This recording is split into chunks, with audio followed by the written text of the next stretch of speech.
जय गायत्री माता, जय गुरुदेव। युग परिवर्तन कब और कैसे, यह पुस्तक पंडित शर्मा आचार्य जी ने लिखी है।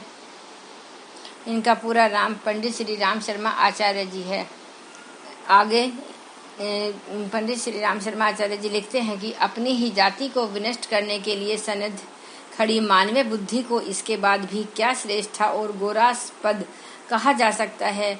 निस्संदेह वैज्ञानिक उपकरण जो मनुष्य की प्रगति में योगदान देने आए हैं, मानवीय कौशल के परिणाम हैं। इसके लिए मनुष्य को बधाई दी जानी चाहिए, किंतु इसके साथ ही एक प्रश्न उठ खड़ा होता है कि मनुष्य ने अपने अस्तित्व के लिए जो संकट खड़ा कर लिया है, उसे क्या कहा जाए। निश्चय ही उसे मानवीय दुर्बुद्धि कहना चाहिए। इसी ने आज की सर्वनाशी विभीषिका उत्पन्न की है। उसका समाधान एक ही प्रकार संभव है कि अपनी खोदी खाई स्वयं ही पाटी जाए। संकीर्ण स्वार्थपरता के कुचक्र में फंसकर मनुष्य ने मरण और मारण के अनुष्ठान को अपनाने का उपक्रम किया है। उदारता और दूरदर्शिता का दृष्टिकोण अपनाकर ही उस रास्ते पर चल जा सकता है जिसमें छुटपुट मतभेदों को न्याय और सौजन्य का अवलंबन लेकर निपटाया जा सके और युद्ध के स्थान पर सहयोग का आश्रय लेकर वर्तमान साधनों से ही सुख शांति का जीवन जिया जा सके। सम्मिलित प्रयासों का सिलसिला विज्ञान के क्षेत्र में विधेयतात्मक रूप में ही अपनाया जा सके तो ऊर्जा भट्टी से लेकर अनेकानेक शांतिपूर्वक प्रयासों में सुनियोजित हो सकता है। सभी बुद्धिजीवियों को मिल बैठकर अब यह विचार करना ही होगा कि मानव जाति का अंतिम लक्ष्य क्या है, विकास अथवा विनाश। एकाकी रूप में महाद्वीप या राष्ट्रीय स्तर पर समृद्ध होने तथा शेष सारे संसार को नष्ट कर देने की कल्पना शेख चिल्ली के समान ही कही जाएगी। यह मानकर चलना ही होगा कि हम उस सुविधा पर अकेले नहीं, सब एक साथ हैं। मरेंगे तो सब एक साथ, जिएंगे तो भी एक साथ। आवागमन की द्रुत सुविधाओं ने आज विश्व को जेट एज में पहुंचा दिया है। यहाँ की व्याधि कुछ ही पलों में हजारों मील दूर समुद्र पार भी पहुंच जा सकती है। ऐसे में कैसे यह कल्पना की जाए कि हम उस विभीषिका से स्वयं को बचाए रखेंगे। इस चिंतन को थोड़ा परिष्कृत किया जाए एवं आदिम मानव के स्तर पर नहीं, विकसित मानव के स्तर पर विश्व सभ्यता के अभ्युदय की चर्चा ही नहीं, क्रियान्वयन भी हो, तभी महाप्रलय की आसन विभीषिका से मानवता को बचाया जा सकेगा। निराकरण और समाधान प्रत्यक्ष ही नहीं, परोक्ष को भी समझें। इसमें गुरुदेव जी आगे लिखते हैं कि यह जगत दो हिस्सों में बटा है, एक प्रत्यक्ष और दूसरा परोक्ष। दूसरा पदार्थों के भीतर एक प्रेरक शक्ति का काम करती है, जिसे आंखों से नहीं देखा जाता। उसकी क्षमता एवं गति को देखकर अनुमान लगाया जाता है कि प्रकृति के अंतराल में शब्द, ताप, प्रकाश की तरंगे काम करती हैं। उन्हें परोक्ष ही कहा जा सकता है। शरीर सारे काम करता है। भूमंडल के संबंध में भी यही बात है कि वह जल, थल और नभ के 3 भागों में विभक्त है, किंतु उसका थोड़ा सा भाग भी दृष्टिगोचर होता है। भूगर्भ में क्या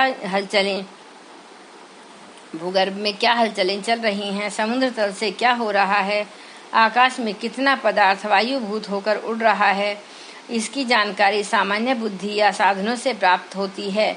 वह सभी एक प्रकार से परोक्ष या अदृश्य है। प्रत्यक्ष के संबंध में ही हमें हल्की फुल्की जानकारी होती है। इतने पर भी प्रत्यक्ष की तुलना में परोक्ष की क्षमता असंख्य गुनी है। एक चुटकी धूलि का कोई महत्व नहीं, किंतु एक परमाणु की परोक्ष शक्ति का विस्फोट गजब ढा देता है। समुद्र के खारे जल में ज्वार भाटे मात्र उठते रहते हैं, पर उसे बहुत कम लोग जानते हैं कि धरातल के कोने कोने में जल पहुंचाने के लिए उसकी अदृश्य प्रकृति एवं हलचल ही महत्वपूर्ण भूमिका निभाती है। यही बात आकाश के संबंध में है। वह पोला खाली दृष्टिगोचर होता है, किंतु पवन, पर्जन्य, प्राण जैसे अति महत्वपूर्ण तत्व प्रचुर परिणाम में उसी में भरे हुए हैं। यदि उनका लाभ प्राणियों को न मिले तो किसी का भी जीवन संकट एकदम आगे न बढ़े। चर्चा परोक्ष जगत की हो रही है। प्रत्येक प्रयोजनों के लिए हमें प्रत्यक्ष से ही पाला पड़ता है और उसी को सब कुछ मानने तथा बढ़ाने बदलने का अभ्यास रहता है। फिर भी विचारशील यह भी भूलते नहीं कि परोक्ष की सत्ता असाधारण है और उसकी उपेक्षा करके खिलौने से खेलने की तरह मात्र छोटे बच्चे जैसी स्थिति हमारी बनी रहती है। एक अविकसित वनवासी मात्र घास पात की संपदा पर ही निर्भर रहता है, किंतु एक वैज्ञानिक प्रकृति पर आधिपत्य जमाता और असीम शक्ति का अधिष्ठाता बनाता है। इसे परोक्ष सामर्थ्य की जानकारी एवं उपलब्धि का चमत्कार ही कह सकते हैं। यह चर्चा अदृश्य जगत की हो रही है। धरातल के पदार्थों, प्राणियों की हलचलों, संपदाओं, सुविधाओं को हम देखते हैं।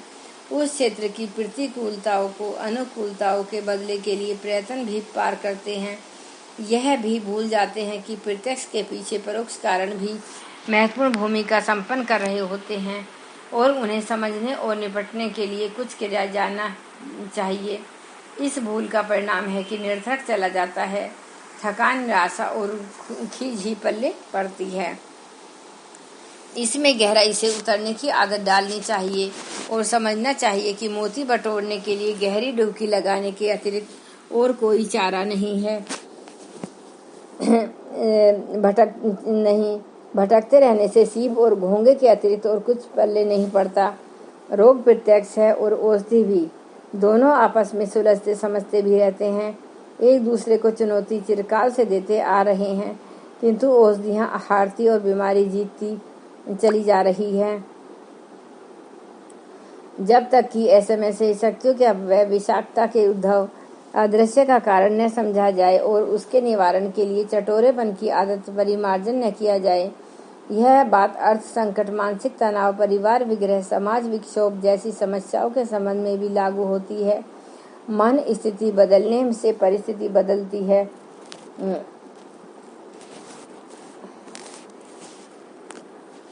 इस सूत्र की जब तक उपेक्षा होती रहेगी, झंझट, संकट, अभाव एवं विग्रह अपने स्थान पर यथावत रहेंगे, घटने का नाम नहीं होगा। इन दिनों प्रत्यक्ष जगत में व्यक्तिक एवं सामाजिक जीवन में पतन, पराभव का माहौल है। पिछले दिनों आर्थिक, बौद्धिक एवं वैज्ञानिक क्षेत्र में असाधारण प्रगति हुई है। उस आधार पर सुविधा साधनों की इतनी अभिवृद्धि हुई है कि सृष्टि के इतिहास में अद्यावधि कभी भी नहीं हुई है। इतने पर भी व्यक्ति हर दृष्टि से घटता और घुटता जा रहा है। समाज का कोई क्षेत्र ऐसा नहीं जिसमें गतिरोध न अड़ गए हों, संकटों के चक्रवात न मचल रहे हों। मिलजुल कर समाधान खोजने की प्रवृत्ति को तिलांजलि दी जा रही है। आस्तीनें ऊंचे करने वाले, ताल ठोकने, घूंसा दिखाने के अतिरिक्त किसी को कुछ सूझता ही नहीं। अपराधों का आश्रय लेने और अन्यायों को नीचा दिखाने के अतिरिक्त चिंतन और प्रचलन में कहीं कोई तत्व दिखाई नहीं पड़ते जिसमें व्यक्ति को सुखी, सुसंस्कृत एवं समाज को समृद्ध, समर्थ बनाने की आशंका बंध सके। बुद्धिमान को कमी नहीं, मूर्धन्य प्रतिभाएं ही हर क्षेत्र में विद्यमान और सक्रिय हैं। फिर भी 2 गज जुड़ने के साथ साथ 4 गज टूटने जैसी विपन्नता बढ़ती जा रही है। मनुष्यकृत उत्पातों का प्रतिफल किसी भी दिन विश्व विनाश की स्थिति उत्पन्न कर सकता है। युद्धोन्माद किसी भी दिन मनुष्य समुदाय को सामूहिक आत्महत्या के लिए विवश कर सकता है।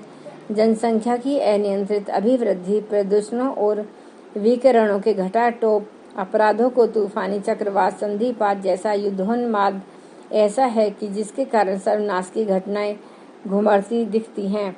गुत्थियों को सुलझाने के लिए कड़वे मीठे प्रयत्न न हो रहे हैं। हो सो बात नहीं, विनाश से बचाव और उत्कर्ष के आधार ढूंढने के लिए अपने अपने ढंग से सभी प्रयत्नशील हैं, पर समाधान निकट आने के स्थान पर दूर ही हटते जा रहे हैं। इन परिस्थितियों में कई बार तो वह निराशा सिर पर सवार होती है कि मनुष्य नियति के सम्मुख असहाय जैसा है। पुरुषार्थों का महात्म्य अतिशयोक्तिपूर्ण है। धन्यवाद। सभी श्रोतागणों को मेरी तरफ से हाथ जोड़कर नमस्कार तथा विनम्र कि आप लोग इसी प्रकार ध्यान से पुस्तक को सुनते रहिए और अपना ज्ञान प्राप्त करते रहिए। इससे आपके ज्ञान में भी वृद्धि होती रहेगी, क्योंकि यह गुरुदेव जी की लिखी हुई पुस्तक है जो बहुत ही ज्ञानकारी, गुणकारी, लाभकारी है। एक बार गायत्री मंत्र का उच्चारण हमारे साथ साथ। ओम भूर्भुवः स्वः तत्सवितुर्वरेण्यं भर्गो देवस्य धीमहि धियो यो न प्रचोदयात्। जय गुरुदेव, जय गायत्री माता।